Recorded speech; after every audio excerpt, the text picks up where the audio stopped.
kita mula pelan-pelan lah, no?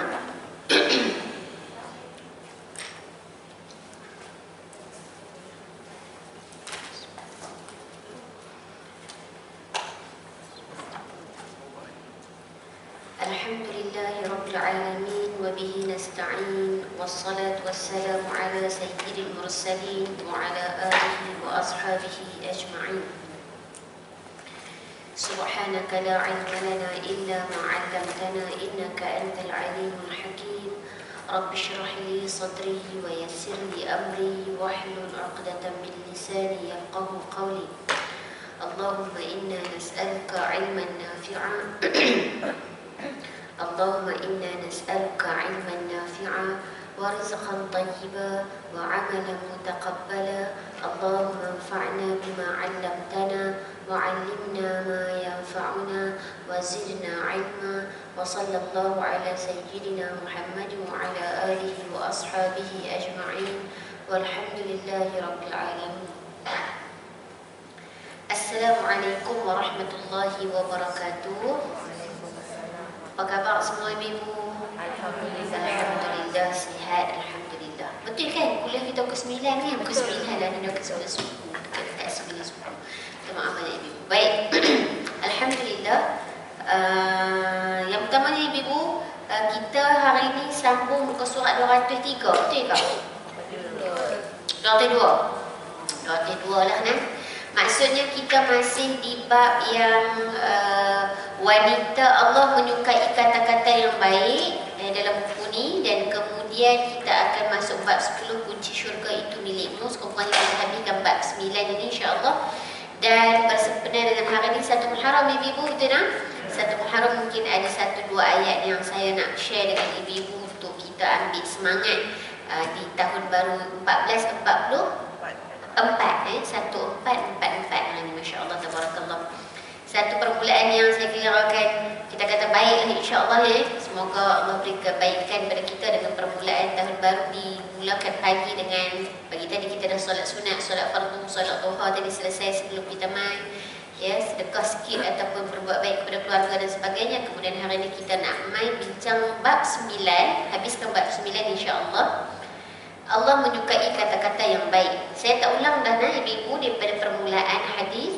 Kita masuk 202 supaya aku berkata baik. So ini antara bentuk kata-kata, 3 jenis kata-kata. Yang pertamanya kata-kata yang baik, kedua kata-kata yang buruk, dan yang ketiga kata-kata yang cenderung kepada kebaikan atau keburukan. Yang ni saya rasa kita dah baca sikit kot tapi saya tak ulas panjang lagi.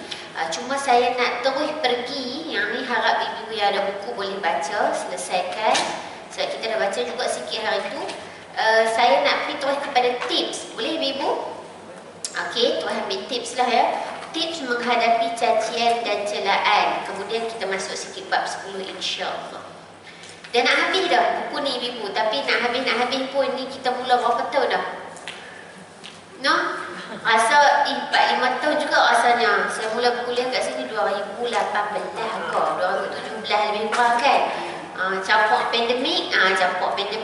Ni maksudnya ibu-ibu, bab 10 adalah bab terakhir daripada buku Rahsia Wanita Syurga. Masya-Allah, tabarakallah. Baik, kita tengok sikit tips. Okey, tips menghadapi cacian dan celaan manusia. Maksudnya ibu, tips ini nak katakan, nak bagi satu galakan kepada kita apa yang kita kena buat, ataupun bagaimana cara kita berhadapan dengan cacian, celaan, makian dan sebagainya. Menurut hadis yang kita belajar pada permulaan episod ataupun tajuk ke-9 ini, kita belajar dah bagaimana, kalau ibu tengok sikit, patah balik sikit, bab 9 permulaan hadis ini pada muka surat 196. Okey, yang mana Aisyah ceritakan bahawa Nabi didatangi sekelompok manusia, nasun minal yahud, sekelompok manusia daripada golongan Yahudi. Kemudian mereka mengatakan assalamualaikum, ya, celakalah kepada kamu ataupun kematian ke atas kamu, kecelakaan, kehancuran, kematian ke atas kamu, ya Abul Qasim, wahai Abul Qasim. Ini gelaran kepada Nabi SAW. Maksudnya ada sekelompok manusia, iaitu sekelompok Yahudi datang jumpa Nabi dan berkata kepada Nabi, Assalamualaikum. Perhatikan ibu-ibu, kita duk sebut Assalamualaikum ataupun Assalamualaikum, berarti ada la. Bila buang la, dia jadi apa? Against dia ataupun antonim dia. Assalamu, kesejahteraan. Assamu, kematian atau kehancuran, kecelakaan. Nak menunjukkan kena berhati-hati bila sebut tu. Jangan gugur huruf, jangan tambah huruf. Dalam bahasa Arab memang macam tu. Okey, tambah huruf, tambah maksud. Sama juga kurang huruf, ada lari maksud. Ataupun tukar baris pun boleh membawa kepada pertukaran maksud. Tukar satu huruf pun boleh maksud yang lain. Alhamdu, ha kecil dengan alhamdu, ha simpul. Itu pun ada berbeza. Ya, alhamdu lain maksud, alhamdu lain maksud. So yang tu kena berhati-hatilah. Okey, kemudian faqala wa'alaikum, Nabi jawab wa'alaikum, dan ke atas kamu juga. Aisyah ada duduk dekat situ. Yang ni saya ulang sikit saja dekat sini sebelum kita masuk tips. Aisyah kata apa? Faqultu wa'alaikumussalam wal-dham. Dan Aisyah kata apa? Aisyah kata dan ke atas kamu juga, bahkan ke atas kamu lah kematian, wa'alaikumussalam wal-dham, dan juga kehinaan. Nabi jawab dan ke atas kamu juga. Aisyah jawab ke atas kamu kematian dan juga kehinaan. Dia tambah lagi. Dia bukan sekat ulang, dia tambah lagi. Ini Aisyah Dia bukan satu. Aisyah adalah antara isteri Nabi yang muda. Jadi muda sikapnya lebih agresif, lebih energetik. Dan Aisyah ni pintar, rakan-rakan ibu sekalian. Dia pintar. Sebab tu ada ulama mengatakan Aisyah adalah wanita yang paling memahami ajaran Nabi SAW. Bahkan, irhamkumullah, bahkan bila Nabi dah wafat, Aisyah lah yang mengajar para sahabat. Ini satu bentuk kita nak beritahu kata wanita kena jadi guru juga, kena jadi pendakwah juga, kena jadi penyebar ilmu juga, kena jadi pendidik. Okay? Sebab Nabi sama Aisyah.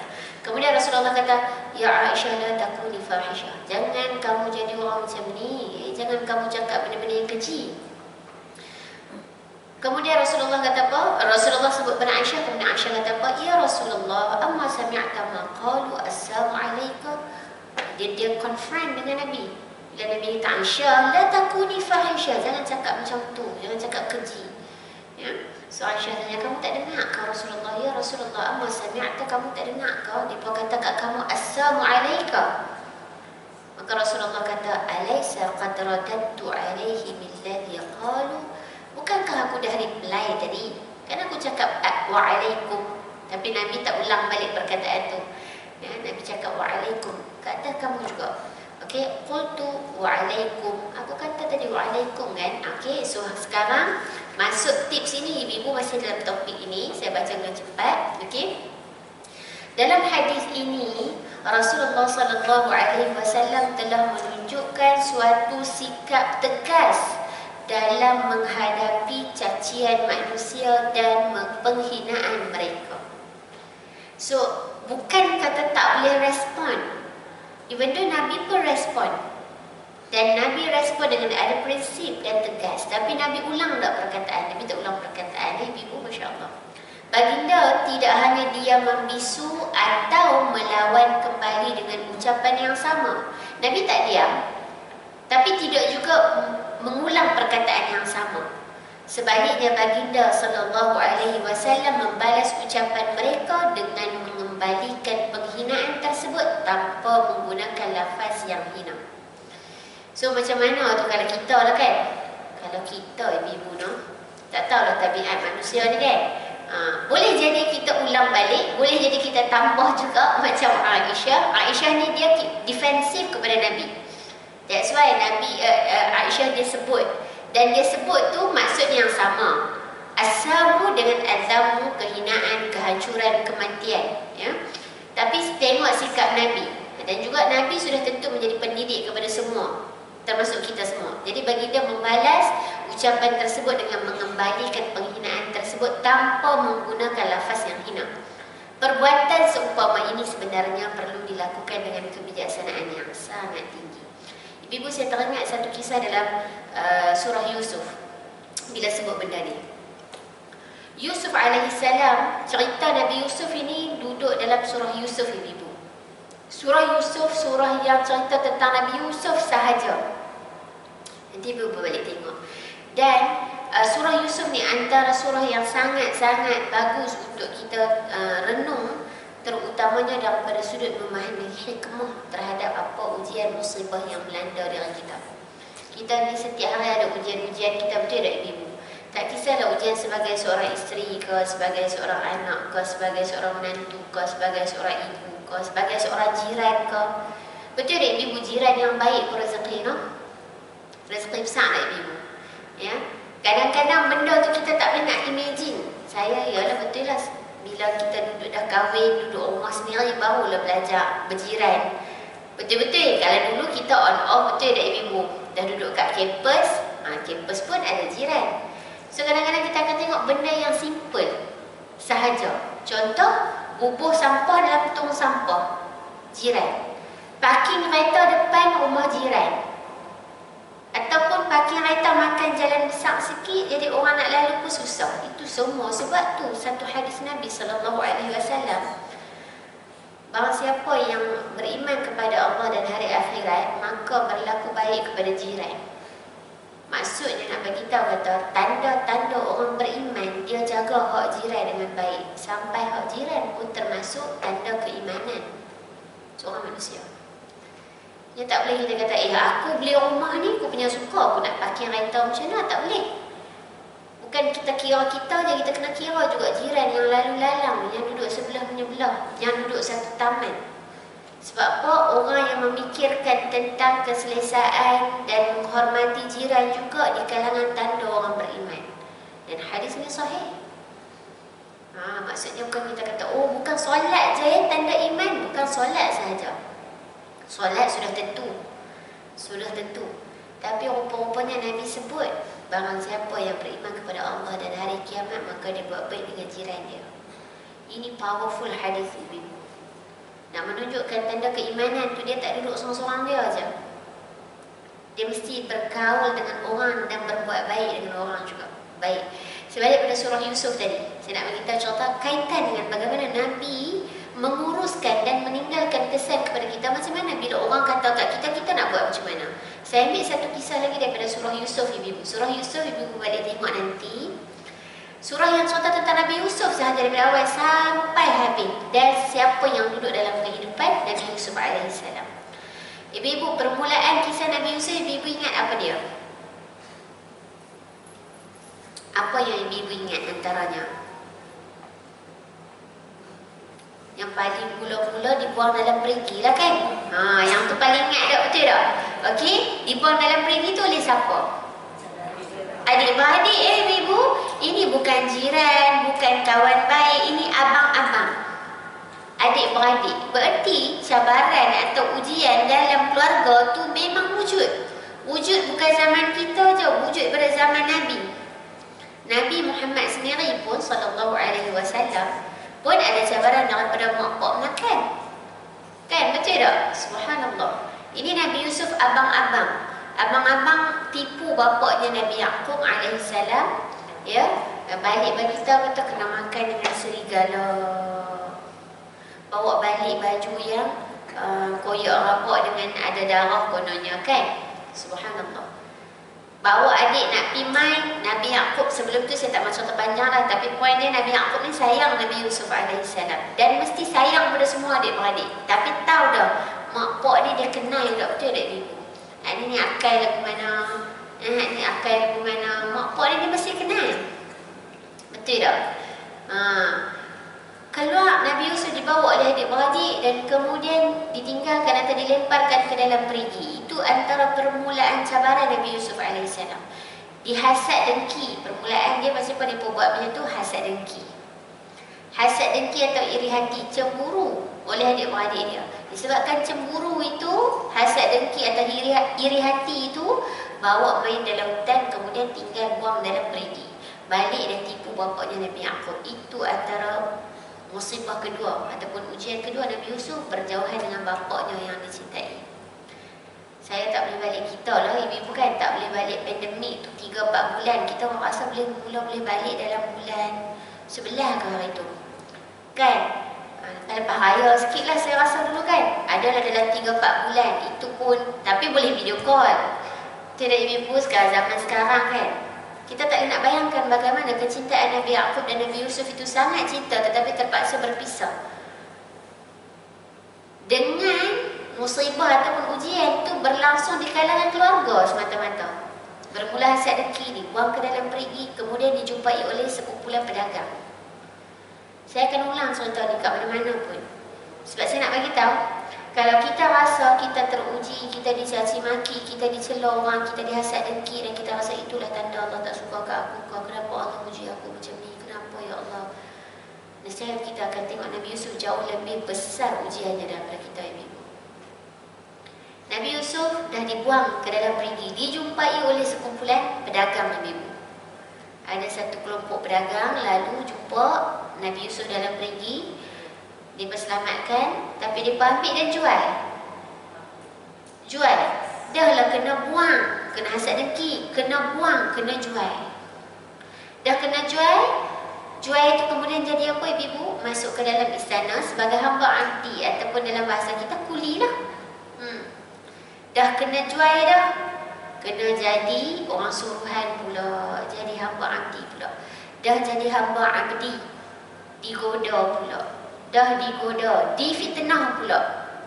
Dan kesan daripada fitnah itu dilemparkan ke dalam penjara. Jadi ibu, kalau kita nak kata orang yang ditimpa musibah dalam bahasa kita peribahasa sudah jatuh ditimpa tangga, nescaya Nabi Yusuf jauh lebih tangga daripada kita. Betul tak ibu? Lepas satu ni bahasa kita lah, lepas satu, lepas sakit lutut, sakit pinggang, lepas sakit pinggang, kereta pula rosak, lepas rosak, macam-macam lah kan.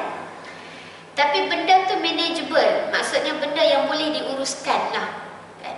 Nabi Yusuf ni semua perjuangan dia seorang-seorang je ibu. Bapak dah jauh dah, dan dimasukkan ke dalam penjara sebagai hukuman. Dahlah dia yang digoda, dia yang difitnah, dia yang dilemparkan ke dalam penjara. Itu pun ada perkara yang kita boleh tadabbur ibu-ibu, betapa kuasa ni boleh mematahkan keadilan. Betul tak? Itu cerita lain lah. Kemudian keluar. Habis dah keluar daripada penjara, masa dalam penjara tu lah ibu Nabi Yusuf tafsir ataupun takwil mimpi dan sebagainya saya ringkaskan. Keluar baru jadi pemimpin. Jadi pemimpin ibu, jadi pemimpin atau pembesar negeri. Kemudian adik-beradik Nabi Yusuf AS, ibu tahu tak cerita ni? Adik-beradik mai jumpa balik, mai minta makanan. Dalam keadaan mereka tak tahu mereka pergi jumpa tu adik mereka buang 20-30 tahun lepas. Nabi Yusuf kenal tak mereka? Nabi Yusuf kenal adik-beradik ni, tapi adik-beradik ni tak kenal dia. Saya tanya ibu, kalau kita duduk kat tempat Nabi Yusuf, hang buat aku macam-macam lah kan, hang mai nak minta makan kat aku kan, this is the time. Ni masa dia aku nak tunjuk pula, aku nak balas dendam. Kalau tabiat manusia secara asasnya, this is the time. Ni aku pula jadi pembesar negeri, hampa melutut minta maaf, minta makanan dekat aku. Kalau tak bagi ke bulak ibu-ibu. Itu yang terkait dengan tafsiran Nabi Yusuf tu. Yang tu ibu-ibu, kalau dalam bidang ekonomi, ini antara kajian yang terkait dengan Al-Quran. Banyak ayat yang terkait dengan ekonomi, tapi itu antaranya. Betapa bijaksananya Nabi Yusuf AS dalam mentakwil mimpi. Tapi mimpi bukan semua orang pandai takwil lah ibu-ibu. 2-3 minggu lepas saya ada orang tanya, dia kena outstation, lepas tu dia mimpi kapal terbang jatuh, kapal terbang dia naik itu jatuh. Jadi dia nak pi ke tak pi, saya tak jawab sampai ke sudah. Lepas tu saya jumpa balik, saya kata puan Bukan semua ustaz-ustazah boleh takwil mimpi, Ibu. Macam takwil mimpi tu pun satu benda yang ghaibiyat, satu benda maksudnya benda yang tak nampak, kita tak tahu. So dia kata saya lagi seminggu nak pergi outstation ni ustazah. Dan pergi tu pula meninggalkan anak kecil 2 orang dengan suami. Mak saya berat hati nak bagi pergi, saya pun berat hati. Saya ada lagi tempoh seminggu ustazah. Saya tak jawab dalam mesej, saya pergi habaq kat dia, puan, mimpi ni bukan semua orang boleh takwil. Dan saya bukan orang yang sesuai nak jawab, tapi berdoa lah yang terbaik, buat istikharah nak pergi ke tak pergi. Saya dengan rasa tak sedar hati ni ustazah, sebab kapal terbang jatuh. Betul lah, mungkin lah betul, tapi tak tahu, saya pun tak tahu. Jadi saya kata saya bukan orang yang, tak semua orang pandai takwil mimpi, Ibu. Dan kalau dia takwil pun tak semestinya tepat, sebab akhirnya semua berbalik kepada qada dan qadar Allah Subhanahu wa taala. Itulah keimanan kepada qada dan qadar. Allah sebagai Al-Qadir, Al-Qadir, Al-Muqtadir.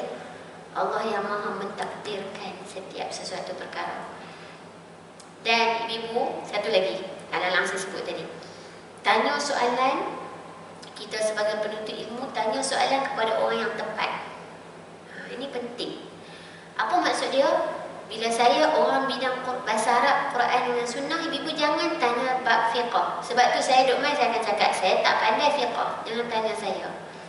Walaupun mungkin, macam contoh ada satu tempat yang kata, Ustazah main mengajar kitab haid.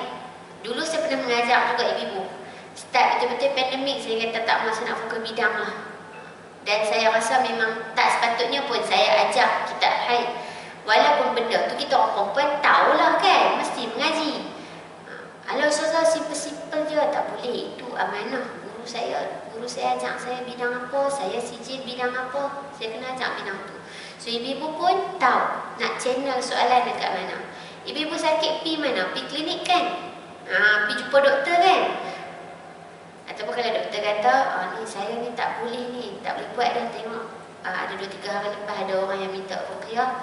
Sebab spesialis, semua spesialis kata tak nampak apa-apa pun. Maksudnya dia sihat, secara perubatan moden dia sihat.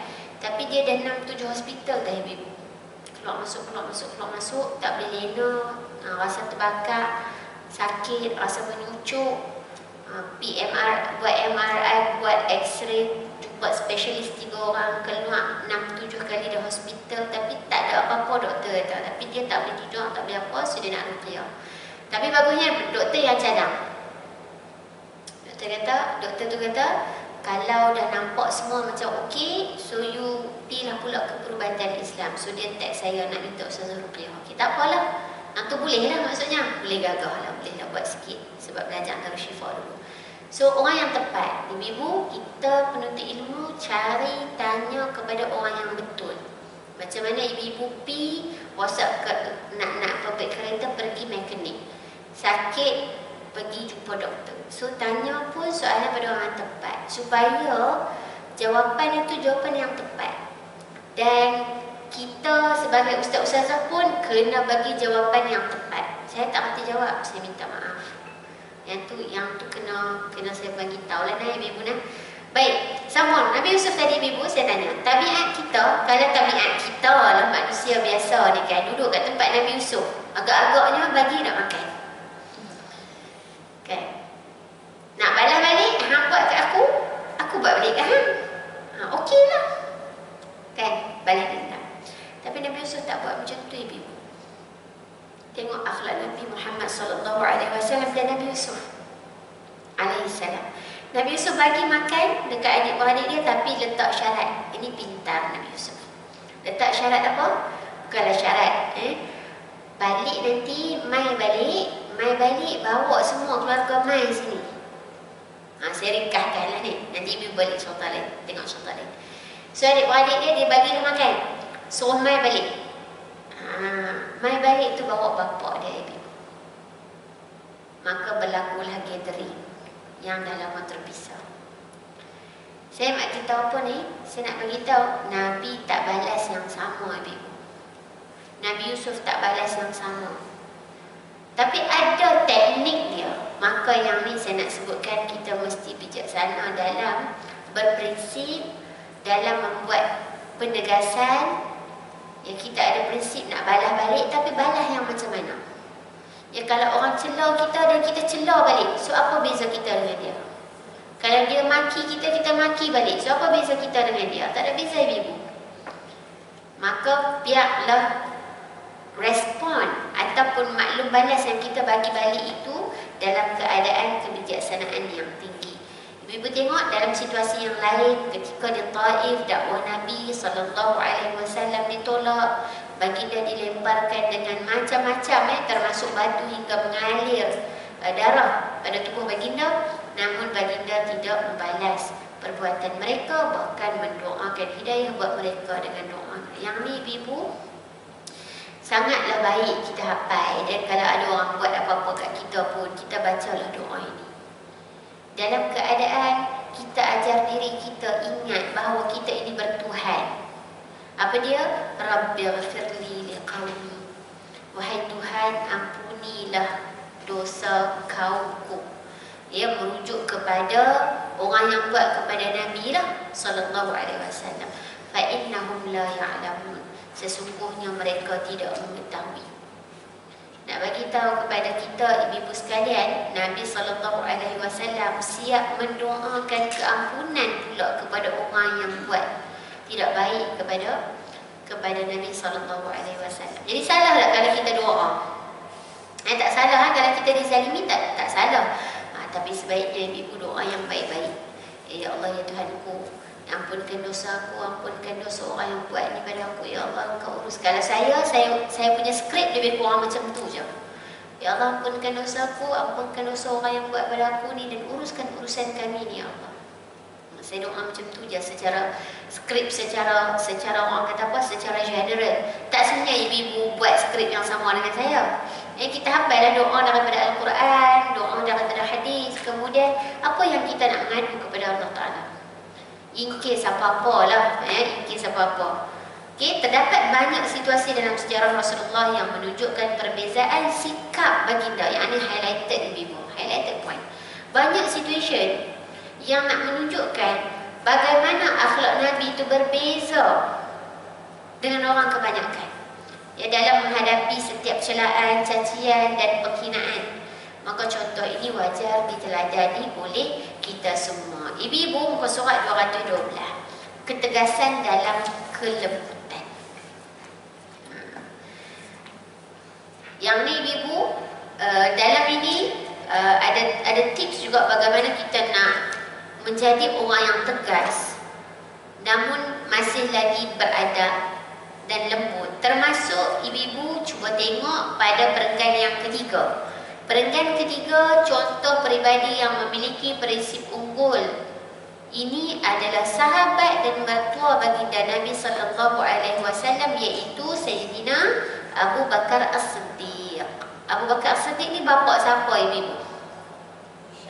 Bapa Aisyah radhiyallahu anha. Beliau dikenali seorang yang penuh sopan, sopan santun, bertata susila dan berjiwa halus. Namun masa beliau diangkat menjadi khalifah yang pertama, salah satu pendekatan dakwahnya adalah memerangi mereka yang enggan membayar zakat. Ibu nampak tak saya baca kat mana? Okey, nampak Dan juga memerangi golongan murtad. Setelah diselidiki sebab perbuatan mereka sehingga pasti bahawa mereka ini telah terkeluar dari Islam dengan sebab menafikan kewajipan berzakat, dan setelah dinasihati dengan baik tetapi mereka tetap enggan, maka Sayyidina Abu Bakar As-Siddiq radhiyallahu anhu tanpa ragu-ragu menjalankan hukum Allah ke atas mereka. Sekalipun terdetik rasa belas kasihan di dalam jiwanya yang halus, namun ketegasan agama tetap perlu diutamakan. Ya, walaupun memiliki orang kata apa, sikap ataupun akhlak yang sopan santun. Baik, so apa yang kita nak belajar daripada Sayyidina Abu Bakar As-Siddiq? Sayyidina Abu Bakar di kalangan para khalifah, 4 orang, khususnya kan Khalifah Rashidin, ini antara yang sopan, antara yang lembut, antara yang kita katakan bertata susila. So, tapi adakah dengan sikap sikap tata susila, sopan, beradab dan sebagainya ni tak boleh melaksanakan ketegasan? Tak. Sayyidina Abu Bakar bila dilantik jadi khalifah masih lagi bertata susila, masih lagi bersopan santun, tapi bila hal tentang agama dalam urusan yang memang kena bertegas, maka beliau tetap menjalankan hukum, iaitu kepada orang-orang yang enggan bayar zakat dan juga enggan ataupun juga golongan murtad. So indirectly ibu kita nak belajar pagi ni, tak ada salahnya menjadi seorang yang berprinsip ataupun tegas atau menjalankan hukum Allah Ta'ala walaupun kita dikenali sebagai seorang yang lembut, sopan dan santun dan sebagainya. Apatah lagi bila ia melibatkan prinsip ataupun asas dalam agama, hukum hakam. Ya? Baik. So dekat sini ibu cuba tengok dari situasi sejarah ini dapat dihalusi beberapa sikap sebagai tips berhadapan dengan cacian dan celaan itu sendiri. Ini dia. Jika dia seorang yang jahil, maka diamkan saja. Dia tu siapa dia? Dia tu orang yang kata pada kita atau cela maki kita ni. So kotak sebelah kiri ni adalah orang yang buat pada kita. Dan kita tak mau orang buat pada kita, kita pun jangan buat pada orang. Had tu formula asas dia, kan? Jika dia seorang yang jahil, yang caci maki cela kita ni, muka surat 213. Jika dia orang yang jahil, maka diamkan sahaja kata-katanya dan berilah dia ilmu pada masa yang lain. Atau jawab kata-katanya dengan ringkas tetapi penuh makna. Okay? Kalau kita kenal, kita tahu orang depan kita ni adalah orang yang tak tahu apa-apa, maka better kita diamkan dia saja. Dah, cukup. Ataupun nak bagi sepatah dua kata, bagilah sepatah dua kata. Tapi sepatah dua kata tu short and precise, tanpa hina dia balik pun. Saya rasa apa yang kamu kata ni tak tepat, tapi cukuplah. Saya pun tak mau panjang cerita dah. Contohnya begitu. Yang kedua, jika dia sedang beremosi, orang ni tak tahan dia emosi, dia tengah gelodak ni, macam-macam perkataan keluar, maka diamkan saja kata-katanya dan tunggu sampai kemarahannya reda, kemudian betulkan kesilapannya. Ibu-ibu, air tengah mendidih atau menggelegak, okey, tak boleh minum waktu tu, kena tunggu suam-suam sikit. So relax dulu. Tapi betul lah, relax tu memang kita lah nak kena relax, betul tak? Sebab apa? Sebab kalau kita pun dia tengah emosi, kita pun tengah emosi, oh sedap tu waktu tu. Dia pun keluar macam-macam, kita mungkin lebih daripada tu. Jadi dalam situasi ni betapa besarnya pahala kita ibu bila kita duduk di kalangan orang-orang yang bersabar. Di saat kita boleh keluar macam-macam perkataan, kita boleh balas balik, tapi tahan. Itu sabar itu. Sabarnya apa? Menahan diri. Itu sabar. Menahan diri. Dalam keadaan maksudnya apa? Orang ni dia kata macam-macam dah, 10 perkataan dah. Semua perkataan yang memang pedih dan berbisa. Dan kalau mengenali karakter kita, kita boleh balas balik. Contohnya lah. Tapi tahan diri. Itu sabar. Dan Allah Ta'ala sebut dalam Quran, innama yuwaffas sabiruna ajrahum bighairi hisab.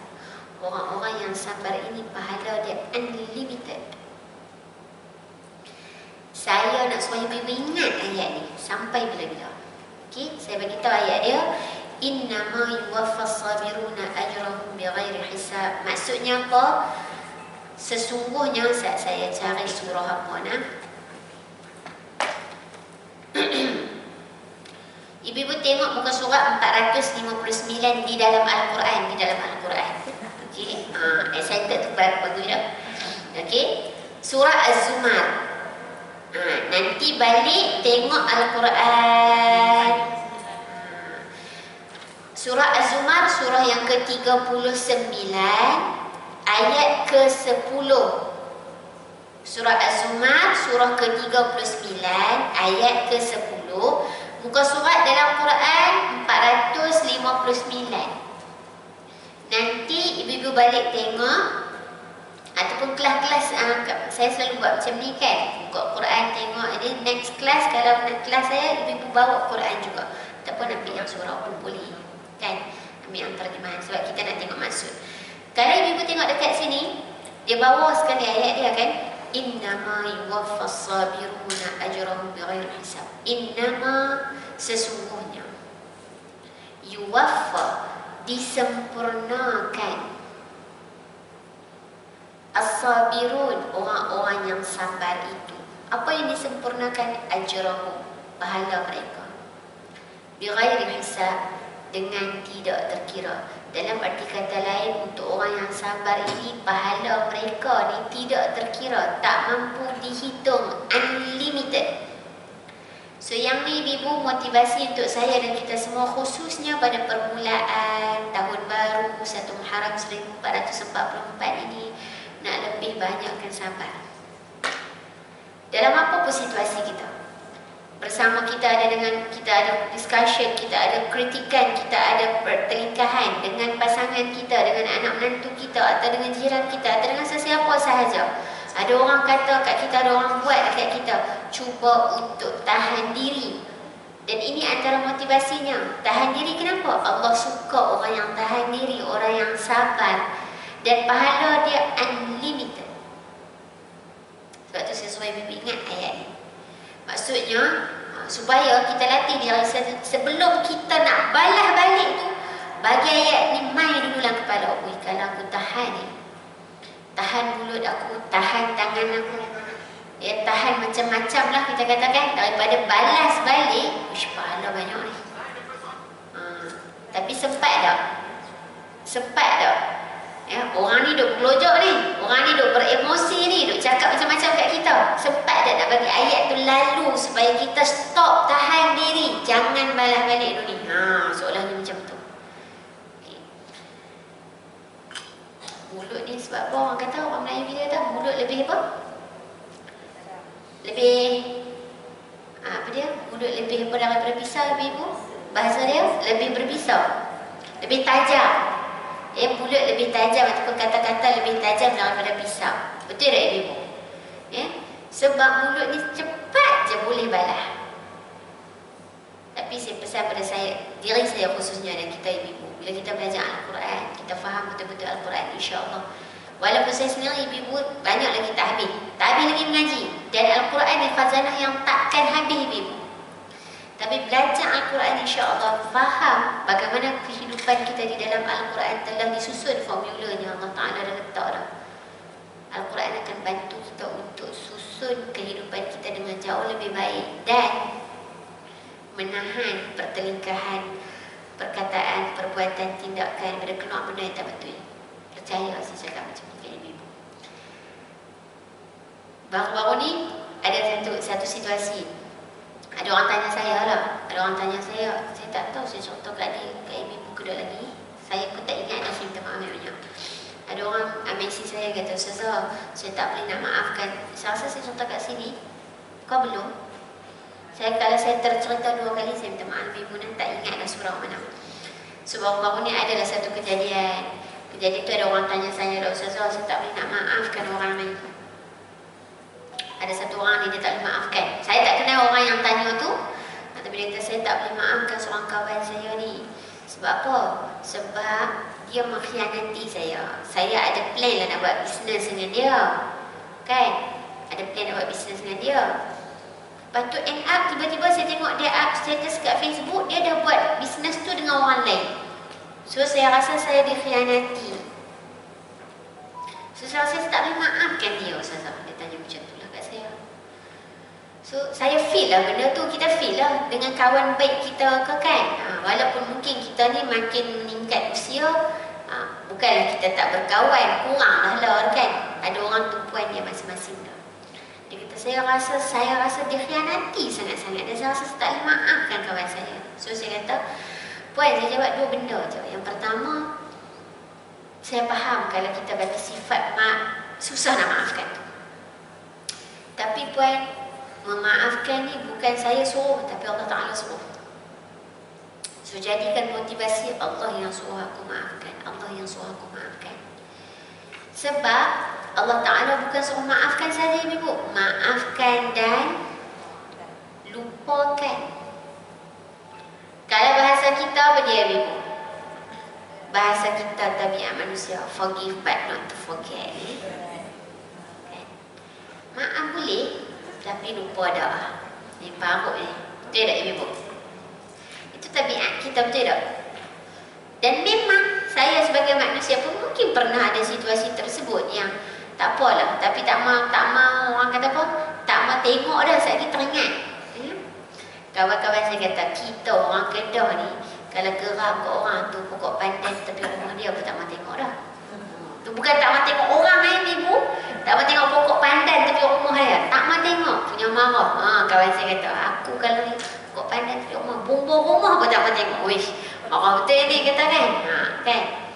Kita punya stand, tabiat kemanusiaan kita punya stand apa dia? Forgive but not to forget. Tapi Allah Ta'ala suruh forgive and forget. Susah tak ibu? Ambil situasi Nabi Yusuf tadi balik. Hang lempak aku 20 tahun lepas. Ambil lah 20 tahun lepas kan, katakan secara general. Sampai akhirnya macam-macam aku berpisah dengan bapa, aku duduk dalam perigi seorang-seorang, ada orang ambil jual aku jadi hamba abdi, aku kena goda, aku kena fitnah, aku masuk penjara. Banyak situasi disebabkan bermula dengan hasad dengki. Nampak kesan dia ibu. Tapi hikmah dia apa? Kalau tak lalui benda-benda tu, Nabi Yusuf takkan naik jadi pembesar negeri. Dan kalau tak sabar berhadapan itu, tidak dimuliakan dan tidak diangkat darjatnya sehingga menjadi pembesar negeri. Dan dikaitakan semula, dikumpul semula dengan keluarga. Itu hikmah dia. Dan dimuliakan Nabi Yusuf begitu ibu-ibu yang dimuliakan. So Allah suruh maafkan dan lupakan. Yang ni ada dalam Quran. Saya bagi tahu ayat. Saya ibu kata mana ayat ada. Aku saja suruh forgive and forget. Kita dah pernah jumpa forgive but not to forget aja. Okey, ada juga ayat ibu-ibu. Mai kita pergi, saya tulis. Saya bagi tahu dekat ibu-ibu. Surah An-Nur, surah ke-24. Ayat ke-22. Ini antara yang saya nak selit sepenuh awal Muharram lah ibu-ibu nah. Apa-apa yang kita lalui dalam kehidupan kita, kita ada pernah pertelingkahan dengan orang ke dan sebagainya, ada orang buat dekat kita ke dan sebagainya. Cuba maafkan dan lupakan. Kalau ibu-ibu kata Ustazah senang lah, Ustazah senang cakap, Ustazah tak ada tempat saya. Ingat terus hadis yang kita pernah belajar. Pernah tak? Ibu-ibu ingat dah, ada seorang wanita menangis di tepi kubur. Kita belajar dah episod keberapa tu, 7 ke 8 kan? Ada seorang wanita menangis di tepi kubur. Nabi kata ittaqillah wasbiri, bertakwalah pada Allah dan sabar. Dia jawab apa kat Nabi? Kamu tak rasa apa aku lalui? Betul tak kita kata realiti, kadang-kadang kita kata macam tu kan? Kita tertimpa satu musibah, ada kawan kita kata sabarlah nak. Sabar. Tak ada benda lain hang boleh cakap kat aku. Dia nak cakap apa ibu? Kalau dia main kata pada muka, kita lagi marah kan? Betul tak? Jadi betul dah kawan kita cakap sabarlah. Tinggal lagi kita yang kena memaknai apa maksud sabar. Tahan diri. Aku boleh teriak dengan pemergian ini, kehilangan, kejatuhan, kerugian, musibah yang aku dapat ni. Aku boleh teriak, meraung-raung. Aku boleh tanya boleh, ya Allah, pasal apa kat aku benda ni berlaku? Orang tu hidup aman je, aku ni asyik jatuh, rugi, hilang dan sebagainya. Sabar, tahan diri daripada menyoal satu perkara yang terkeluar daripada bentuk keimanan seorang yang beriman. Orang beriman, dia bukannya tak dapat ujian ibu. Orang beriman, dia dapat ujian, dia sabar. Dia dapat nikmat, dia syukur. Itu orang beriman. Dia bukan orang beriman yang hidup senang, bahagia, tak ada ujian, tak. Tapi bagaimana cara dia berhubung atau menguruskan ujiannya. Itu orang beriman. Saya tak kata kat ibu, saya kata kat saya sendiri. Setiap sesuatu yang berlaku tu mesti, ni Allah nak uji aku, iman aku ni lagu mana dengan Allah Ta'ala. Aku nak makin solat ke, ataupun maksudnya nak makin tambah solat aku, solat sunat aku, jaga kualiti solat, ataupun sedihlah Allah Ta'ala dan aku dah doa 3-4 tahun tak dapat. Mana situasi yang kita lebih beriman, membuktikan keimanan kita. dapat musibah, lari jauh daripada Allah, ataupun dapat musibah, lagi dekat dengan Allah Ta'ala. Mana situasi yang lebih beriman? Sudah tentu yang lebih dekat dengan Allah Ta'ala. So, itu antara perkara dia, kan Ibu? Baik, muka surat 352 dalam Al-Quran, ayat 22, surah ke-24, Ibu, surah An-Nur. Nanti Ibu balik tengok mana yang forgive and forget tu. Kan? Ayat 22. Ayat 22, Ibu. Ayat ni panjang. Saya baca je dekat perkataan mana. Ibu yang boleh tengok dalam telefon, tengok dalam telefon. Muka surat 352 dalam Al-Quran ayat 22. Okey, ayat ni panjang. Saya ambil dekat frasa yang terkait dengan maaf dan lupa. Ibu nah. Wal ya'fu wal yasfahu. Wal ya'fu dan maafkan. Wal yasfahu dan lupakan. Hendaklah mereka memaafkan. Wal ya'fu wal yasfahu dan melupakan. Cuba tengok Ibu. Kita duduk dalam kehidupan kita, kan? Orang kita duduk terkenal dengan satu formula hidup, forgive but not to forget. Tapi Allah Ta'ala bagi tahu dak, formula kehidupan dia forgive and forget. Wal ya'fu wal yasfahu. Dan untuk orang yang memaafkan dan melupakan ini, Allah offer dia better offer. Apa dia offer yang Allah tawarkan? Berikutnya Ibu. Ala tuhibbuna an yaghfirallaha lakum. Ala tuhibbuna an yaghfirallahu lakum. Tidakkah kamu suka? Ala tuhibbuna. Tidakkah kamu suka? An yaghfirallahu. Allah mengampunkan kamu. Maksudnya apa Ibu? Mengampunkan dosa kamu. Maksudnya apa? Kamu maafkan dia, kamu lupakan apa kesalahan dia, apa yang kamu akan dapat? Allah ampunkan dosa kamu.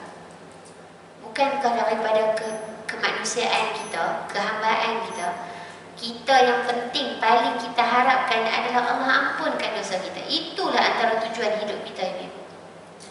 Sebab tu kita duk baca Rabbighfirli, ataupun Rabbana ighfir lana dhunubana, ataupun La ilaha illa anta subhanaka inni kuntu minadh zalimin. Astaghfirullah, astaghfirullah, astaghfirullah. Kita duk istighfarkan. Tu untuk apa Ibu? Kita duk minta Allah Ta'ala ampunkan dosa kita. 30, 40, 50, 60 tahun hidup, yang macam-macam kehidupan kita. Zaman kita mungkin tak apa-apa nak mengaji betul-betul lagi. Banyak benda kita buat dulu. Ada keadaan yang solat kita belum sempurna betul-betul. Maksud belum sempurna, kita tak mengaji betul-betul lagi. Haid istihadah kita yang kadang-kadang tak boleh nak bezakan, kita pun tak tahu.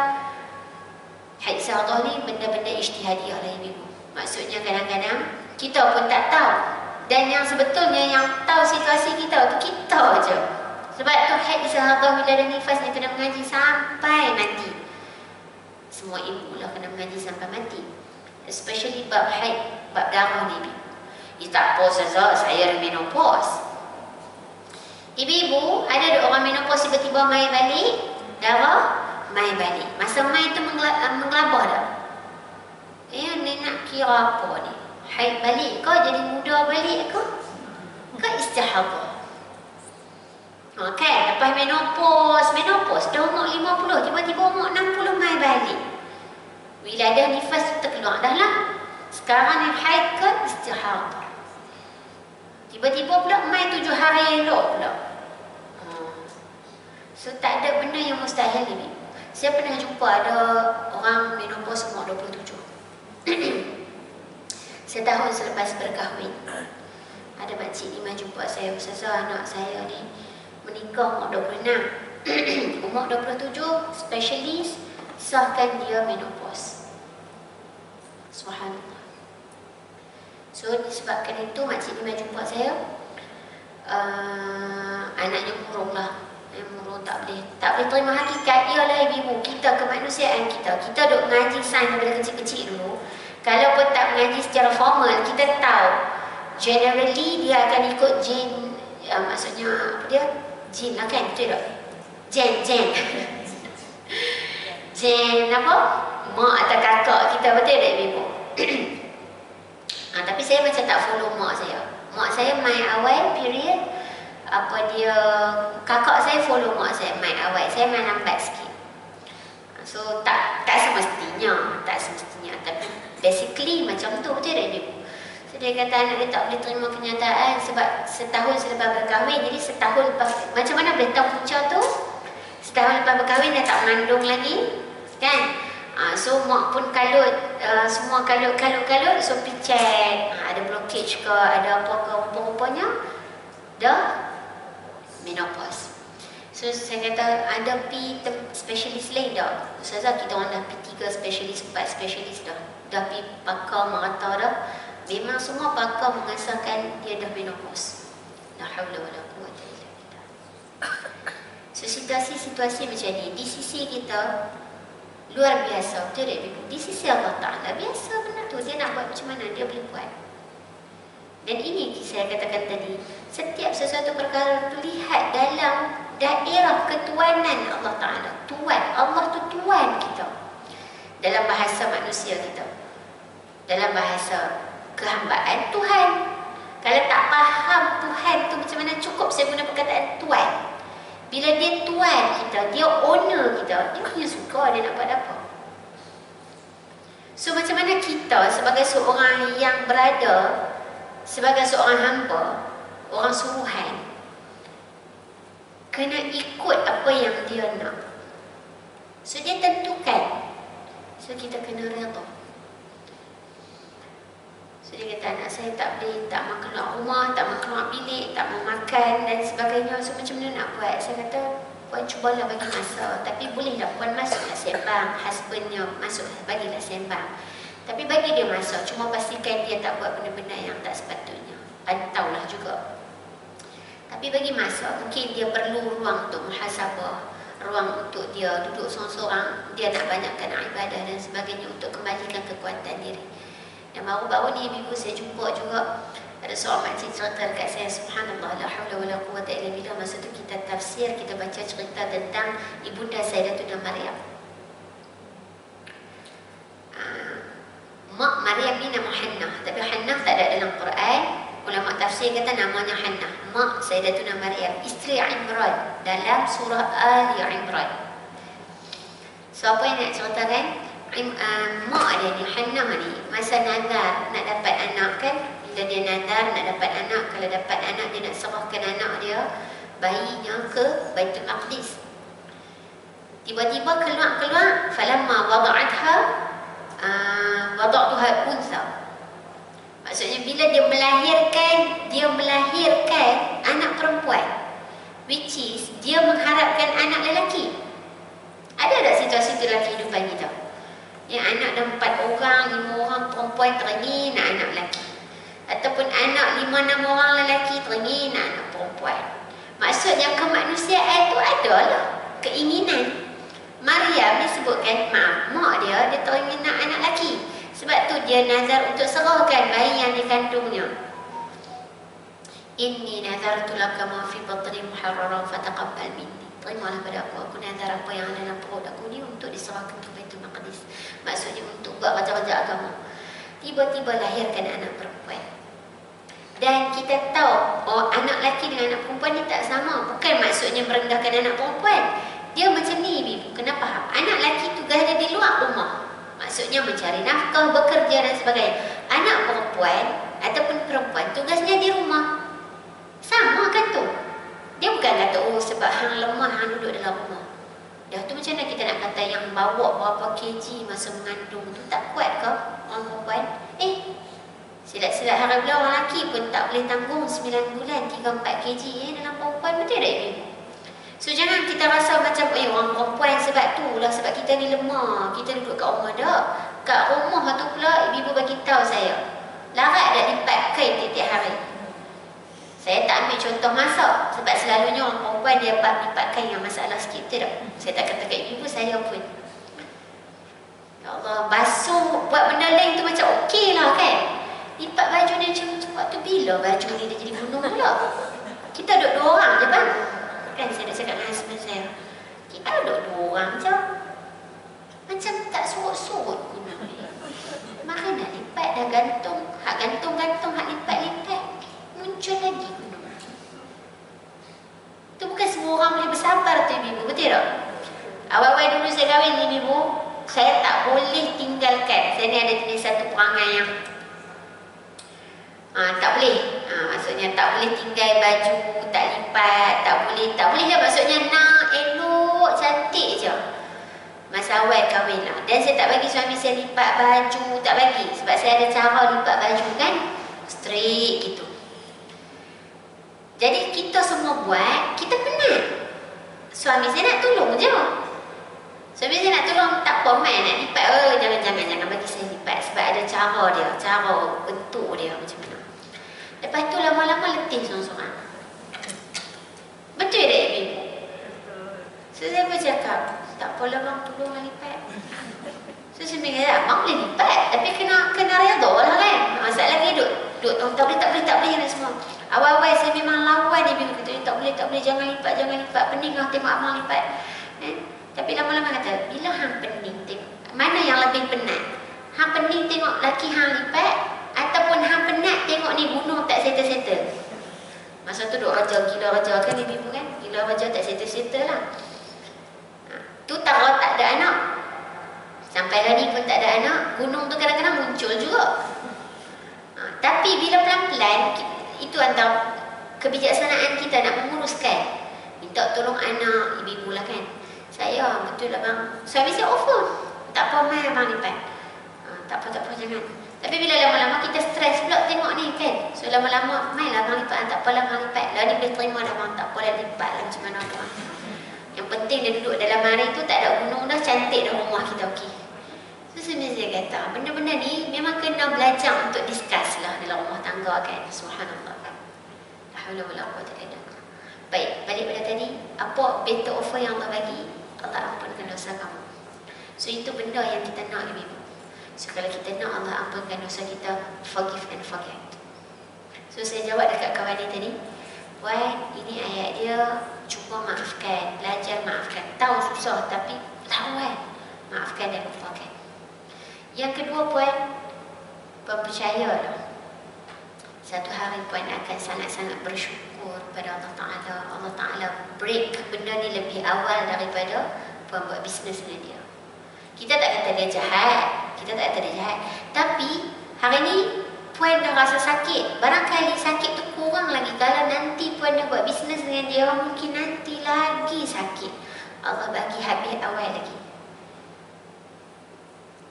Tapi kita kena tengok hal ini dengan keimanan. Maka dia pun, tu susah, tapi susah ni nak forget tu. Semua duk tala tentang forget tu kan. Saya kata tak apalah, betul lah tu. Tapi saya bagi ayat ni sebab Puan tanya saya bagi ayat ni, Puan cuba faham dan kita cuba apply. Sebab apa yang Allah offer jauh lebih baik. Allah ampun dosa kamu. Manusia mungkin tak maafkan kita, tapi Allah offer dia akan maafkan kita dan dia akan ampun kita. So dia kata, okey lah. Lepas tu buat love. Saya tak tahu love tu betul-betul love ke tak. Ya, sebab last kali saya kata saya tak tahu. Sebagai manusia saya tak tahu apa jawapan yang terbaik sebagai ayat Quran saja. Okey? Baik, so ibu-ibu cuba tengok jika dia sedang beremosi, diam, tunggu habis kemarahan dia, betulkan kesilapan dia atau balaslah dengan kata-kata yang membuatkan hatinya senang sehingga hilang kemarahannya. Saya akan habiskan dalam tempoh 5 minit lagi insya-Allah. Okey? So balas balik. Kalau dia kata dekat kita apa-apa pun, last kali balas, tak apalah. Saya doakan yang terbaik untuk kamu, semoga sihat, kuat, insya-Allah ada rezeki kita jumpa lagi. Cukup. Dan jangan panjang. Jangan kita berungkit-ungkit. Ungkit tu sedap ibu, betul tak? Jadi banyak benda nak ungkit. Ungkit tu sedap, tapi ingat balik ayat tadi saya sebutkan daripada surah Az-Zumar, kalau aku sabar, aku tahan diri ni, pahala aku ni unlimited. Okey? Dan jika dia seorang alim, maka ketahuilah bahawa seorang alim yang benar tidak akan mengeluarkan kata-kata buruk melainkan ada yang perlu diambil iktibar. Oleh itu perhatikanlah butir kata-katanya dan ambillah iktibar daripadanya, kerana apa yang penting bukanlah bagaimana dia berkata tetapi apa yang dia katakan. Maksudnya kalau orang depan kita yang kata sesuatu kepada kita tu adalah orang yang kita kenal. Dia adalah orang yang benar, jujur, orang yang baik, orang yang alim, maknanya orang yang banyak pengetahuan dia. Orang yang berilmu. Kalau dia kata kat kita tu, pedih jugalah. Tapi dia ni orang berilmu, orang berilmu, kita kenal dengan amalan dia, maka ambil perhatian perkataan dia. Ada benda dia nak beritahu dekat kita. Berarti ada benda dia nak nasihati kita. Okey? So ambil perhatian kepada apa kata-kata orang alim. Tapi kalau orang jahil ataupun orang yang sedang beremosi, ini antara tips untuk kita berhadapan dengannya. Baik, ibu muka surat 214. Terakhir sebelum kita habis, insya-Allah akan datang ni kelas ganti ibu kan. Ini kelas ganti untuk minggu kedua yang minggu raya kita sebenarnya. Okey, muka surat 214 ibu. Ambil yang bawah sikit ibu, doa yang diajarkan oleh Rasulullah sallallahu alaihi wasallam ketika melihat atau berhadapan dengan sesuatu yang tak disenangi. Yang diberi hafal ni ibu mana? Allahumma la ya'ti bil hasanati illa anta wa la yadfa'u as-sayyi'ati illa anta wa la hawla wa la quwwata illa billah illa bika wa la hawla wa la quwwata illa bika. Apa maksudnya? Allahumma la ya'ti bil hasanati illa anta, wahai Allah, tak ada yang dapat mendatangkan kebaikan melainkan kamu. Wala yadfa'u sayyi'ati illa anta, dan tak ada yang dapat menolak keburukan melainkan kamu. Wala haula wala quwwata illa bika, tak ada daya dan tak ada kekuatan melainkan dengan pertolongan. So maksudnya apa? Bila kita dapat sesuatu, berhadapan dengan sesuatu perkara yang kita sukai atau kita tak sukai, yang kita gembira dengannya atau kita bersedih dengannya, apa-apa sahaja bentuk doa ini applicable ibu. Allahumma la ya'ti bil hasanati illa anta, wahai Allah, tak ada yang dapat mendatangkan kebaikan melainkan kamu. Wala yadfa'u sayyi'ati illa anta, dan tak ada yang dapat menjauhkan ataupun menghilangkan atau menolak keburukan melainkan kamu. Wala haula wala quwwata illa bika, dan tak ada daya, tak ada kekuatan melainkan dengan pertolongan. Okey, balik tulis besar-besar, hafal, foto stick, letak kat dapur kau, letak kat mana-mana sambil lipat baju ibu, hafal doa ni sampai kita lazimi apa yang berlaku dalam kehidupan kita. Allahumma la ya'ti bil hasanati illa anta wa la yadfa'u as-sayyi'ati illa anta wa la hawla wa la quwwata illa bika. Okey ibu, baik, ada soalan sebelum kita habis insya-Allah? InsyaAllah kelas akan datang, kalau tak ada apa-apa, masih diberi kesihatan, umur yang panjang, insyaAllah kita akan masuk bab 10 dan bab terakhir buku rahsia wanita syurga, kunci syurga itu milikmu. Dan kemudian kebiasaannya bila saya habis satu buku ataupun satu silibus, kita ulang sikit 10 episod apa yang kita dah belajar. Mungkin sebelum kita tukar silibus lain ataupun tukar ustazah lain, insyaAllah. Baik, ada sesuatu ibu sebelum kita habis? Tak ada. Baik, jom kita tutup dengan kafaratul majlis dan suratul asr. Subhanakallahumma wa bihamdika asyhadu an la ilaha illa anta astaghfiruka wa atubu ilaik. Bismillahirrahmanirrahim. Wal 'asr innal insana lafi khusr illa alladhina amanu wa 'amilus solihat wa tawassaw bil haqq wa tawassaw bis sabr. Assalamualaikum warahmatullahi wabarakatuh. Terima kasih.